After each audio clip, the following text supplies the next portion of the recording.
Di dalam kitab Tanqihul Qaul, di situ ada sebuah hadis dari Nabi kita Muhammad sallallahu alaihi wasallam yang mana beliau berpesan kepada Ibnu Mas'ud. Apa kata Nabi kepada Ibnu Mas'ud radhiyallahu an? Julusuka sa'atan fi majlisil ilmi la tamussu qalaman wa la taktubu harban khairul laka min itqi alfi raghabah. Dudukmu sesaat saja, saatan bisa berarti 1 jam, bisa berarti tidak lama ya, sebentaran saja di majlis ilmu tanpa membawa alat tulis dan mencatat 1 huruf pun dari ilmu yang kalian dengar, itu sudah lebih baik daripada memerdekakan 1000 budak. Masya Allah. Zaman dulu masih berlaku itu perbudakan itu. Manusia itu diperjualbelikan seperti layaknya barang.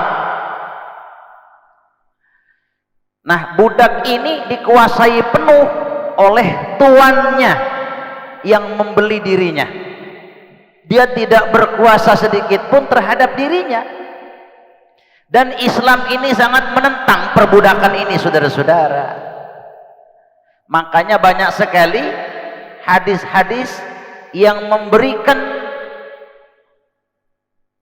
keutamaan pahala luar biasa bagi siapa saja yang memerdekakan budak. Artinya memerdekakan budak dari perbudakan.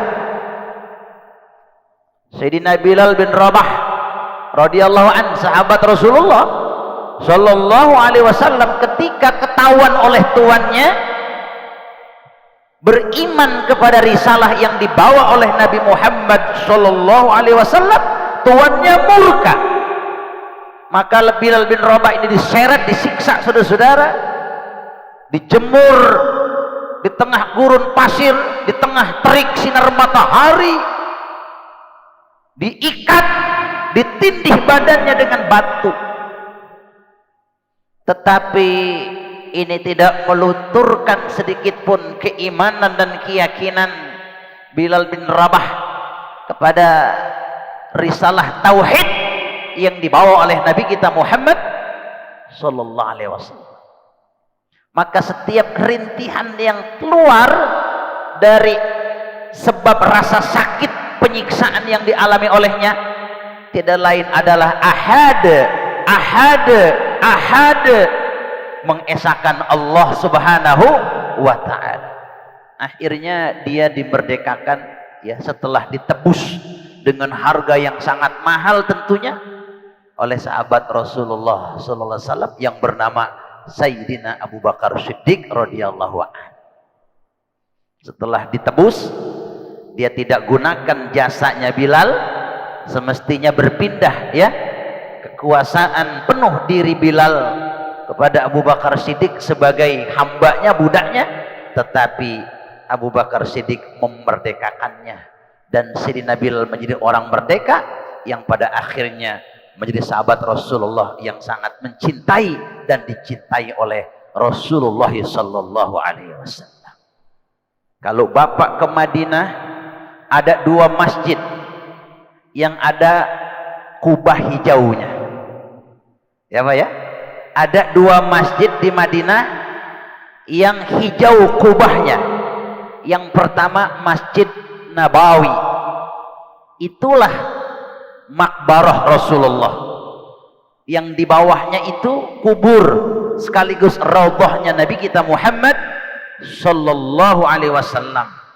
Ya, lalu yang kedua adalah Masjid Bilal bin Rabah. Tetapi yang lebih dikenal, lebih populer dan paling banyak dikunjungi oleh umat adalah Masjid Nabawi, kubah hijaunya Nabi kita Muhammad sallallahu alaihi wasallam. Mudah-mudahan bisa berziarah kembali ke sana Bapak Ibu ya. Nah, kalau satu budak harganya 1 miliar, saudara-saudara, dikali 1000 udah berapa itu? Nah, duduk di majelis taklim sebentaran saja, tidak membawa alat tulis, tidak mencatat satu huruf pun, itu sudah lebih baik daripada memerdekakan 1000 budak. Artinya keutamaan sangat besar orang-orang yang duduk di majelis taklim. Kalau orang mengaji di majelis taklim tidak membawa pulpen, tidak mencatat satu huruf pun, itu namanya ngaji apa, Pak? Ngaji kuping. Syukur kalau kupingnya masih dengar, kalau budek, nah bingung lagi deh itu ya. Yang kedua, wa nazaruka ila wajhil alim khairul laka min alfi farasin tasaddaqta biha fi sabilillah. Pandanganmu kepada orang alim itu lebih baik daripada mensedekahkan 1000 ekor kuda fi sabilillah, di jalan agama Allah Subhanahu wa taala.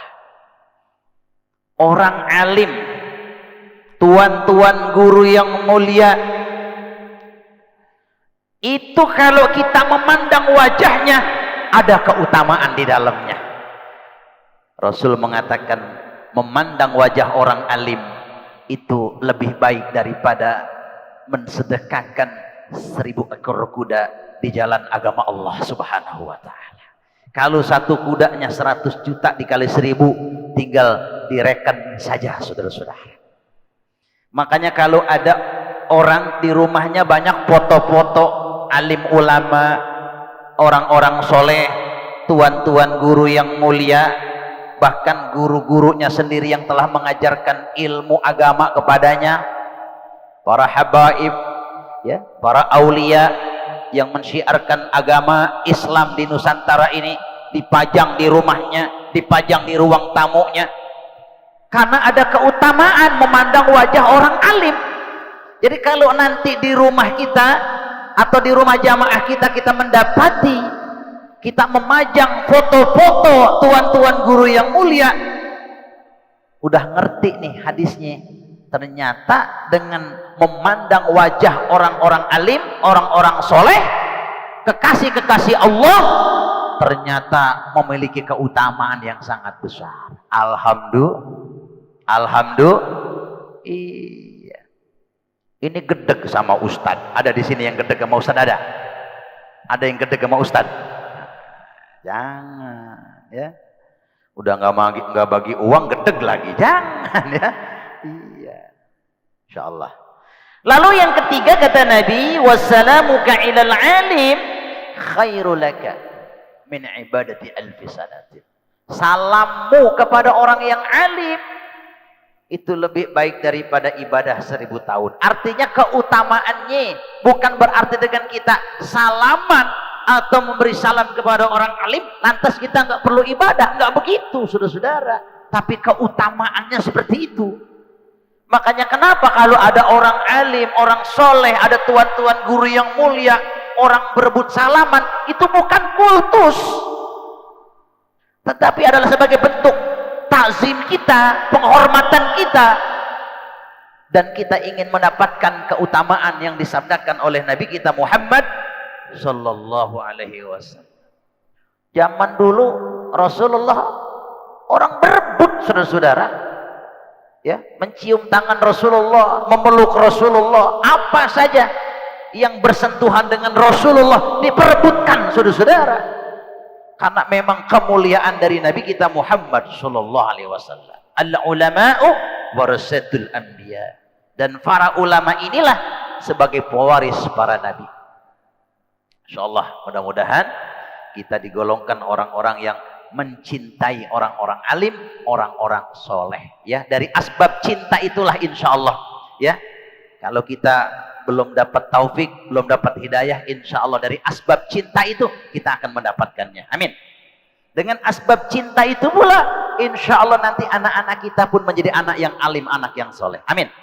Dan almar'u ma'a man ahabba, kata Nabi, orang akan dikumpulkan dengan siapa yang dia cintai. Maka jangan salah mencinta. Insya. Bapak Ibu hadirin hadirat rahimakumullah. Di dalam muqaddimah tadi saya membaca sebuah hadis dari Nabi kita Muhammad sallallahu alaihi wasallam. Ini ada hadisnya di dalam kitab Al-Usburiyah yang ditulis oleh Syekh Muhammad bin Abu Bakar. Di dalam kitabnya mencakup 40 hadis. Dan setiap hadis di situ dilengkapi dengan hikayat, khobar, ya, hadis pendukung yang lain. Jadi enak saudara-saudara. Maka saya bacakan di sini an Abdullah bin Umar radhiyallahu taala anhuma. Dari Abdullah bin Umar, ya. Abdullah anaknya Sayyidina Umar. Semoga Allah taala meredoi keduanya. Qala, dia berkata, qala Rasulullah sallallahu alaihi wasallam, telah bersabda Rasulullah sallallahu alaihi wasallam, ar-rahimuna yarhamhumur rahman. Orang yang mengasihi akan dikasihi oleh zat yang maha pengasih, dialah Allah subhanahu wa ta'ala. Artinya orang yang mempunyai sifat kasih sayang di dalam dirinya, ya, maka dia akan mendapatkan kasih sayang dari zat yang maha kasih sayang. Ar-Rahman Ar-Rahim, dialah Allah subhanahu wa ta'ala. Irhamu man fil ardi yarhamkum man fis sama. Kasihilah para makhluk yang di bumi, niscaya para makhluk di langit akan mengasihi kalian. Ya. Kasihi, cintai, sayangi apa yang ada di bumi. Maka apa yang ada di langit, makhluk-makhluk Allah, yaitu adalah para malaikatnya, akan mengasihi, mencintai dan menyayangi kamu. Al-khabaru bitamamit wa bi muwaqqati hadzal hadits. Ada sebuah kisah yang sesuai dengan hadis tersebut, ya. Jadi ada kisah di sini, ada khabar, saudara-saudara. Hikayatun an Umar radhiyallahu taala anhu, yang diriwayatkan dari Sayyidina Umar radhiyallahu an, kana yamshi fi shikakil Madinah, bahwa pada suatu ketika Sayyidina Umar yamshi fi shikakil Madinah, dia berjalan-jalan melewati gang kecil di kota Madinah. Para'a sobiyan, lalu dia melihat seorang anak kecil, kana fi yadihi usburun, ya, yang memegang burung pipit. Burung pipit, burung emprit. Apa di sini bahasanya? Burung peking, gitu ya. Ya. Jadi Sayyidina Umar waktu jalan-jalan di gang sempit di kota Madinah, dia melihat ada seorang anak kecil sedang memegang burung, ya, memegang burung kecil, burung pipit. Wa kana yal'abu bih. Sambil si anak itu memainkan burung itu. Namanya anak kecil, Pak, nggak idep, ya. Coba Bapak punya anak kecil, ya, cucu Bapak kasih anak pitik, anak ayam kecil, dipencet-pencet nggak, Pak? Dibejek-bejek nggak, Pak? Dibanting-banting nggak, Pak? Karena dia nggak ngerti, betul nggak? Sampai kita, aduh jangan nanti mati ayamnya. Nah ini Sayyidina Umar ngelihat ada seorang anak kecil memegang burung sambil memain-mainkan burung itu. Ya, udah bisa dibayangin, Pak, ya.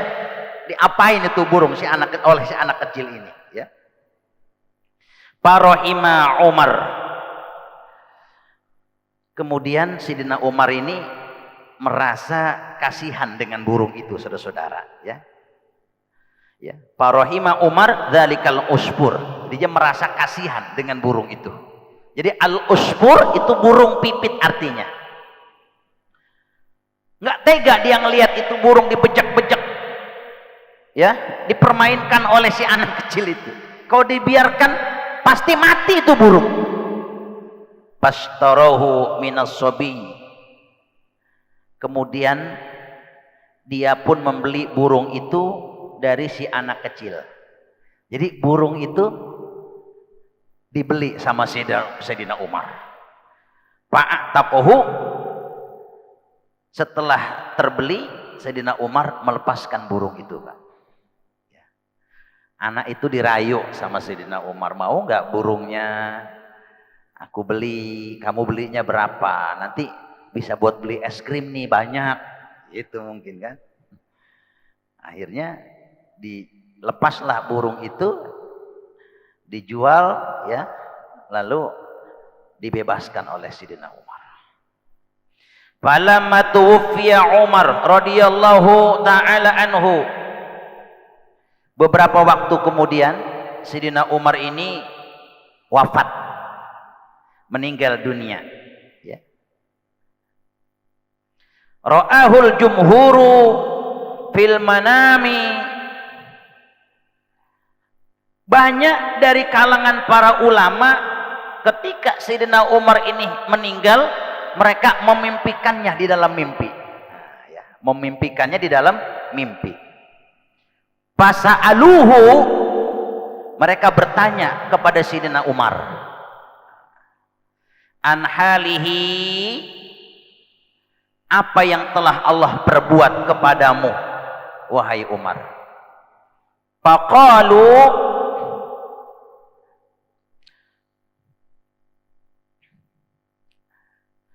fasa'alahu an halihi faqalu ma fa'alallahu bik. Ya, jadi ditanya itu Sayyidina Umar oleh orang-orang yang memimpikan beliau, apa yang telah Allah perbuat kepadamu? Qala, lalu Sayyidina Umar menjawab, ghafarali wa tajawaza anni. Allah telah mengampuniku dan memaafkanku atau melewatkan kesalahan-kesalahanku. Qalu,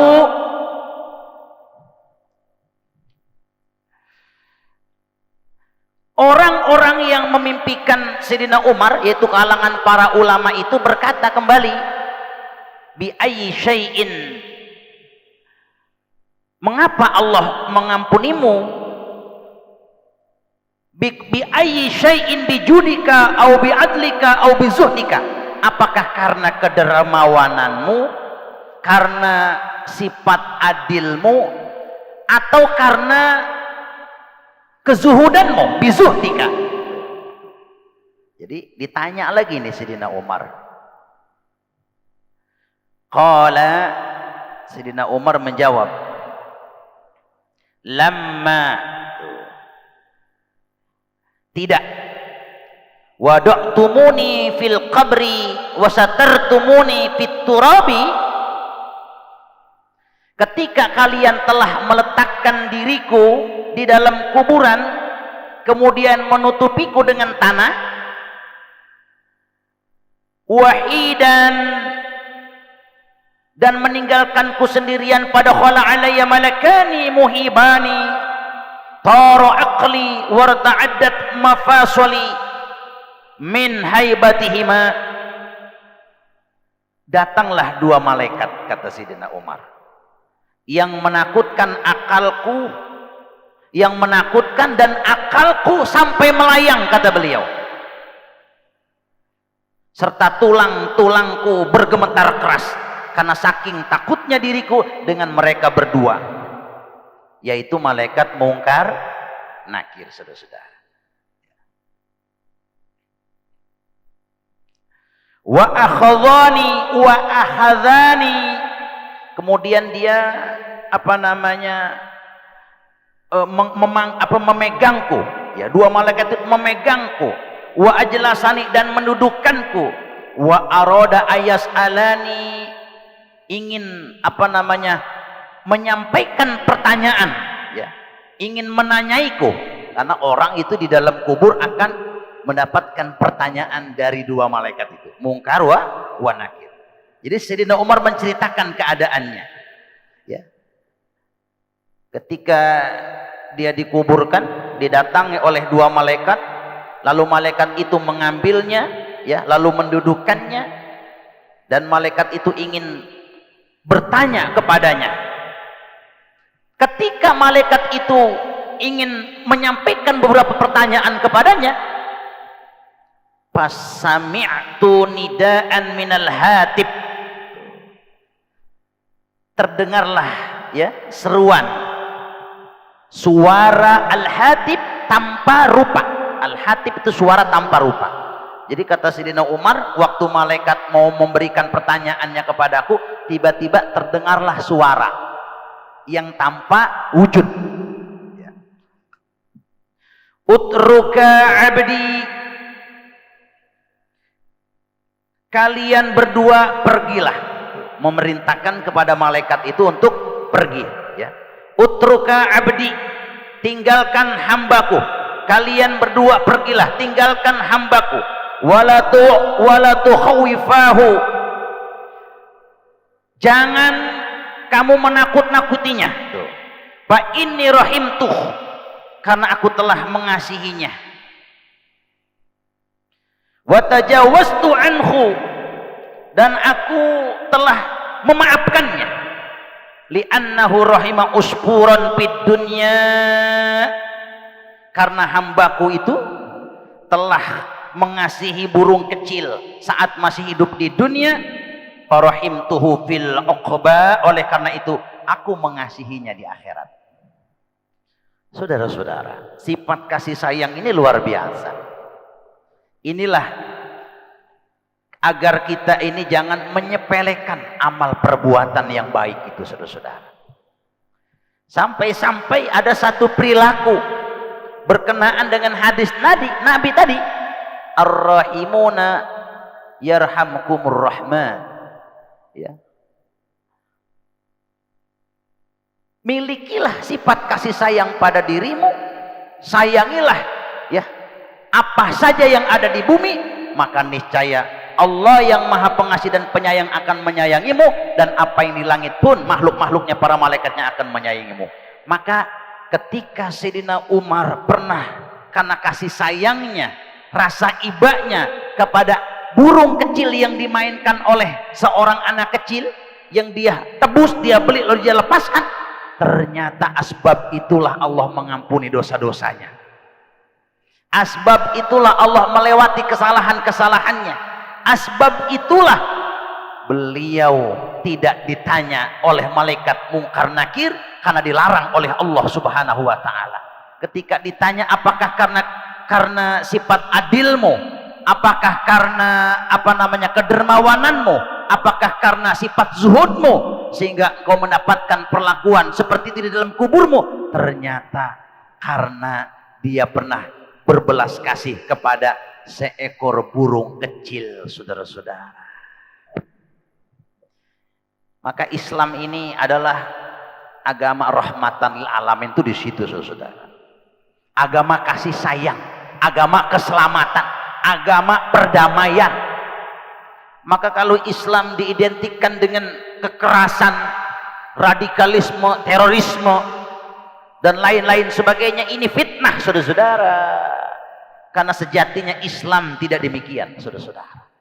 Man qatala nafsan bi ghairi nafsin aw fasadin fil ard faka'annama qatalan nasa jami'a wa man ahyaha faka'annama ahyan nasa jami'a. Ini Al-Qur'an, Pak. Siapa yang membunuh satu jiwa, membunuh seseorang bukan karena orang itu melakukan pembunuhan, atau bukan karena orang itu melakukan kerusakan di muka bumi, maka satu jiwa yang kita tumpahkan darahnya, hilangkan nyawanya, maka kamu itu seperti membunuh semua manusia, semua jiwa di dunia ini. Dan siapa yang menjaga, memelihara satu jiwa, satu nyawa, maka hakikatnya sesungguhnya dia telah memelihara dan menjaga seluruh nyawa, seluruh jiwa yang ada di dunia ini. Masya Allah. Jadi membunuh pun harus bil haq, ya Pak ya. karena orang itu membunuh boleh dibunuh, namanya kisos. Betul? Betul? Kecuali diampuni oleh ahli keluarga yang dibunuh dengan memberikan tebusan, maka bisa terbebas dari hukum kisos. Ya. Atau karena dia melakukan kerusakan di muka bumi.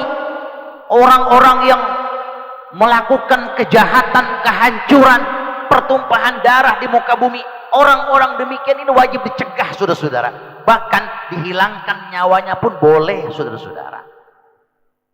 Makanya Bapak Ibu kalau melihat kekejaman orang-orang Zionis Yahudi, Masya Allah Pak, sekarang ini yang teriak-teriak ini justru orang-orang non-muslim, orang-orang kafir, orang-orang barat. Jadi bukan karena kesamaan ideologinya, bukan karena kesamaan keyakinannya, tapi ini sudah kemanusiaan Pak. Betul? Masya Allah Pak, jahat sekali ini Zionis Israel Yahudi ini, ya. Sampai detik saat ini masih dibombardir orang-orang di Palestina yang sudah tidak berdaya itu, diblokade, tidak bisa masuk bantuan, makanan, obat-obatan. Kenapa? Kita melihat kejahatan yang luar biasa saat ini, saudara-saudara. Dunia tidak berdaya, tetangga-tetangganya diam saja, saudara-saudara. Ini memang sudah menjadi catatan atau tulisan yang akan terjadi menimpa sebagaimana telah dikabarkan di dalam ajaran kita, saudara-saudara. Di dalam Al-Quran dikatakan wa qadayna ila bani Israila fil kitabi la tufsidunna fil ardi marrataini wa la ta'lunna 'uluwan kabira. Allah telah menetapkan di dalam kitabnya bahwa orang-orang Bani Israel itu akan melakukan kerusakan yang kedua kali, saudara-saudara. Kerusakan yang pertama yang telah dilakukan oleh leluhur-leluhur mereka, pendahulu mereka. Imam Jalaluddin As-Suyuti di dalam kitabnya, di dalam tafsir, di dalam kitab tafsirnya, Imam Jalaluddin As-Suyuti mengatakan di dalam kitab Ad-Durrul Ma'thur, fi Tafsiril Ma'thur, di sini dikatakan bahwa orang-orang Yahudi pendahulu mereka itu pernah dalam satu hari membunuh 300 para nabi, para rasul dalam sehari. Lalu di sore harinya mereka pergi ke pasar seakan-akan tidak melakukan apa-apa. Nauzubillah min dzalik, saudara-saudara. Bahkan Rasulullah pernah mau ditibankan kepalanya dengan batu oleh orang Yahudi di Madinah, dan diracun oleh seorang wanita Yahudi ketika mengundang Rasulullah untuk memakan hidangan yang disiapkan olehnya berupa daging kambing. Ya ternyata dibubuhi racun, saudara-saudara. Tetapi Allah memberitahukan kepada Nabi kita di mana tulang ya kambingnya itu berbicara bahwa dia telah diracun. Tetapi sudah terlanjur ada yang tertelan, maka efek racunnya ini luar biasa. Makanya ketika Rasulullah itu sakit, dia berkata kepada Aisyah, efek racun yang ditaruh oleh wanita Yahudi masih bisa saya rasakan sampai saat ini, saudara-saudara. Jadi Yahudi ini luar biasa. Nah makanya di dalam sebuah hadis dikatakan la taqumus sa'atu hatta yuqatilal muslimuna al-yahud wa yaqtuluhumul yahud hatta yakhtabi'a mi wara'il hajar wasyajar. Tidak akan datang hari kiamat sampai orang-orang muslim memerangi orang Yahudi dan membunuh mereka. Maka orang-orang Yahudi ini lari, bersembunyi di balik batu dan pohon. Fayaqulunal hajar awis syajar, ya muslim, ya Abdullah, hadza yahudiyun khalfi fata'al faqtulhu illa al-gharqat fa innahu min syajaril yahud. Lalu batu dan pohon itu dapat berbicara, memanggil, wahai muslim, wahai hamba Allah, ini nih ada Yahudi, ada nih sedang bersembunyi di balik saya, kemari kamu, faktulhu, bunuh Yahudi itu, kecuali pohon gorgot, karena sesungguhnya dia adalah pohonnya Yahudi, saudara-saudara. Jadi kalau kita sekilas membaca hadis ini terkesan sedikit kejam gitu ya. Bahwa nanti orang-orang muslim akan memerangi Yahudi, membunuhi mereka, sampai-sampai pohon dan batu berbicara kepada kita, memberitahukan keberadaan mereka yang bersembunyi di balik mereka, bahkan memerintahkan kepada muslim dan hamba Allah itu membunuh mereka. Oh, kenapa sampai demikian? Ternyata kita bisa menyaksikan bagaimana kejahatan dan kekejaman yang dilakukan oleh mereka ini sudah melampaui batas akal sehat dan nurani manusia semuanya, saudara-saudara. Maka yang bersuara bukan hanya umat Islam, tetapi seluruh dunia yang masih memiliki akal pikiran sehat dan kebersihan hati nurani. Maka kita saksikan ya bagaimana kelanjutannya. Insya Allah sudah mulai dibuka blokadenya ya. Ya, kalau Bapak berharap umat Islam bersatu semuanya, lalu kita menghancurkan Zionis ini ya, ya berarti dikit lagi kiamat, saudara, gitu aja udah ya. Karena la taqumus sa'atu hatta yuqatilal muslimun al yahud. Tidak akan datang hari kiamat sampai orang-orang muslim memerangi orang Yahudi, saudara-saudara. Kira-kira mau cepat-cepat apa masih ditunda kiamatnya? Mau cepat? Mau cepat? Hah? Mau cepat apa mau ditunda dulu? Dan untuk menunjukkan rasa solidaritas kita kepada saudara kita di Palestina, minimal doa Pak, jangan pernah lupa ya. Di waktu-waktu sholat kita, Allahumma ansur ikhwananal muslimin wal mustada'afin wal mujahidin fi Palestin. Allahumma ansuril mujahidina fi kulli makan a'da'na a'da'ad-din innaka ala kulli syai'in qadir. Minta pertolongan untuk saudara kita di sana, muslimin ya, yang ada di Palestina khususnya, orang-orang yang lemah, yang tertindas, para mujahidin ya di Palestina dan dimanapun yang berada, yang sedang berjuang menghadapi musuh-musuh kita, musuh-musuh Allah, musuh agamanya. Walillahi junudus samawati wal ardh wa kana Allahu azizan hakiman. Ya. Inilah sifat kasih sayang yang harus ada di dalam diri-diri kita. Jangan sampai tidak ada ya rasa kasih sayang ini. Dan sebagai kata akhir, saudara-saudara, ini ada sebuah hadis dari Abi Darda radhiyallahu an. Beliau mengatakan, ya, ata rajulan Ata Rasulullah sallallahu alaihi wasallam rajulan yasku qaswata qalbi. Datang kepada Rasulullah seorang laki-laki mengadukan tentang perihal hatinya yang keras. Ya. Lalu Nabi berkata kepada orang itu, atuhibu ayyalina qalbuka wa tudrika hajatuka. Maukah hati kamu menjadi lembut dan segala hajatmu dikabulkan?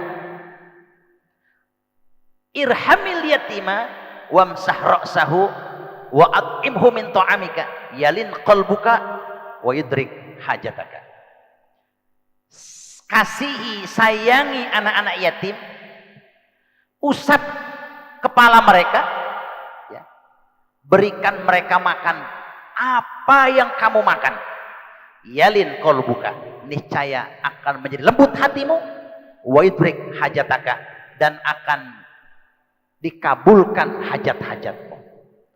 Jadi kasih sayang lagi. Nah, di sini kasih sayang kepada siapa? Kepada anak-anak yatim. Kepada burung saja Allah berikan ya asbab ampunan dan pembebasan dari pertanyaan mungkar wa nakir kepada Sayyidina Umar, apalagi kepada orang-orang lemah di antara kita. Salah satu di antaranya adalah para yatama, saudara-saudara. Kemarin di bulan Muharram sudah mengadakan santunan yatim udah. Ya, ini tradisi yang baik ya. Dibudayakan ini, dilanjutkan terus. Bagus sekali. Sekarang kita sudah masuk bulan Sopar, saudara-saudara, ya. Muharram, Sopar. Bulan kedua dalam kalender Hijriah. Ya, kita sudah memasuki tahun baru Islam 1447 Hijriah, saudara-saudara. Ini bulan Sopar. Habis bulan Sopar masuk bulan Rabiul Awal, Maulid Nabi kita Muhammad sallallahu alaihi wasallam. Semarak lagi dengan syiar-syiar agama ya di bulan Maulid itu. Nah, di dalam hadis yang lain dikatakan oleh Nabi, kalau pengen kamu punya hati yang lembut, at'imil miskin wamsah ra'sal yatim. Kasih makan orang miskin, usap kepala anak yatim. Tuh. Jadi hati ini penting, Pak. Kata Nabi, di dalam tubuh manusia ada segumpal daging. Apabila segumpal daging itu baik, semua baik. Kalau segumpal daging itu rusak, semua rusak, saudara. Nah, orang yang hatinya keras ini, apa orang yang hatinya? Ada penyakit, saudara. Ciri-cirinya apa? Sulit menerima nasihat, malas beribadah, bahil, saudara-saudara, dan macam-macam lain sebagainya, saudara-saudara. Itu dampak dari hati yang keras. Maka untuk mengobati hati yang keras agar menjadi lembut, menjadi halus, saudara-saudara, menjadi baik, Rasul memberikan caranya. Di antaranya adalah mengasihi anak-anak yatim, ya, memberi makan orang-orang miskin, mengusap kepala daripada anak-anak yatim, dan memberikan makannya adalah apa yang kamu makan. Jangan dibedain. Kita ngundang anak yatim untuk hidangan anak yatim beda dengan hidangan untuk kita, sahibul bait, sahibul hajat. Mau ada santunan yatim di rumah atau di masjid, kita belanja ke pasar pagi, beli kue di pasar pagi 50.000 sekarung, setengah karung. 50.000 setengah karung, ya, kue-kue murah. Namanya anak-anak lapar, dihidangkan, ya tetap lahap mereka. Ditanya oleh ustadznya, Bapak nggak ikut makan sama anak-anak? Mohon maaf Pak Ustadz, saya kalau makan kue begitu alergi karena nggak higienis. Kaget kita. Kenapa Bapak kasih anak-anak yang Bapak bilang makanannya itu nggak higienis, yang Bapak nggak suka? Terus Bapak sukanya makan apa? Kalau makan kue-kue, saya sukanya Holland Bakery, roti Belanda. Tuh baru saya suka tuh. Kenapa dia nggak beli Holland Bakery, dia hidangkan kepada anak-anak yatim, disantap anak-anak yatim, dan dia ikut makan bareng-bareng? Itu maksudnya wa'at'imhum min ta'amika, memberi makan mereka apa yang kamu makan. Jadi apa yang kita suka? Oh, saya sukanya rendang, ya rendang, saya suka rendang, maka bikin rendang yang banyak, pesan rendang, kasih makan anak-anak yatim itu rendang, kita makan bareng-bareng dengan mereka. Paham ini Pak? Ya, jadi jangan dibedakan apa yang menjadi kegemaran kita. Laisal birro, apa namanya, lan tanalul birro hatta tunfiqu mimma tuhibbun. Belum dikatakan sebagai kebaikan yang sempurna sehingga kamu memberikan apa yang kamu sukai. Udah Isa belum? Nah, namanya pengajian singkat. Pengajian singkat. Nih Bapak Ibu duduk iktikaf ya, menunggu dari satu sholat ke sholat berikutnya, itu keadaan Bapak Ibu dinilai seperti orang yang sedang sholat. Ya, jadi seperti orang yang sholat terus nggak berhenti-berhenti. Dan orang-orang yang menunggu dari satu waktu sholat ke sholat berikutnya, itu dimintakan rahmat dan ampunan oleh malaikat. Itu ada hadisnya. Amin. Amin. Iya, saudara-saudara. Jadi ini penting sekali ya, harus menjadi perhatian buat kita. Ternyata kalau kita pengen punya hati yang lembut dan segala hajat kita dikabulkan oleh Allah, dikasih tahu caranya oleh Nabi tadi. Ya, kita undang aja anak-anak yatim, kita muliakan mereka ya. Diusap kepalanya Pak Haji. Ya, ini ada berkahnya, ada kebaikan ya, diusap kepalanya. Tapi jangan cuma ngusap doang, kasih duit. Ini setiap ada anak yatim, palanya diusap. Datang ke kampung, mana anak yatim? Ono ada di sono. Dicari, ketemu, diusap doang. Nanti anak yatimnya marah. Ini apa sih usap-usap doang? Coba dikasih uang, dikasih hadiah. Betul nggak? Dikasih makanan. Langsung anak itu menundukkan kepalanya. Memberikan keramatnya, mahkotanya, saudara-saudara. Usap. Masya Allah. Amin. Amin. Itu keramatnya. Itu mahkotanya. Itu jimatnya, saudara-saudara. Kasih uang, kasih hadiah, kasih makanan, kasih sesuatu yang menggembirakan, langsung dia menundukkan mahkotanya, jimatnya itu saudara-saudara, keramatnya itu saudara-saudara. Usap, bismillah ya Allah. Ya Allah, saya punya hajat, anak saya ini lagi ujian mau masuk negeri, ya Allah, biar masuk ya Allah. Gitu saudara. Amin. Amin. Gitu. Kepala anak yatimnya saja, ibunya jangan. Ini kadang-kadang panitia ini kadang-kadang suka nambah-nambah, emaknya diusap juga kepalanya. Mana emaknya masih muda lagi. Nah, jangan ya, jadi cukup anaknya saja. Amin. Amin. Emaknya diapain? Tuh kata RT dinikahin. Jangan. Nanti yang di rumah marah. Dikasih modal usaha. Amin. Di training skill ya.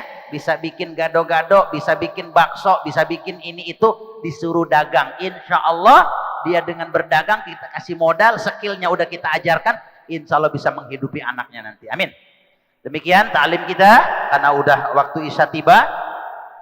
Ya, demikian dari saya, walaupun singkat, mudah-mudahan ada manfaatnya, menjadi ilmu yang berfaedah buat kita semuanya. Demikian, in uridu illal islaha mastata'tu wa ma taufiqi illa billah alaihi tawakkaltu wal yunib. Assalamualaikum warahmatullahi wabarakatuh.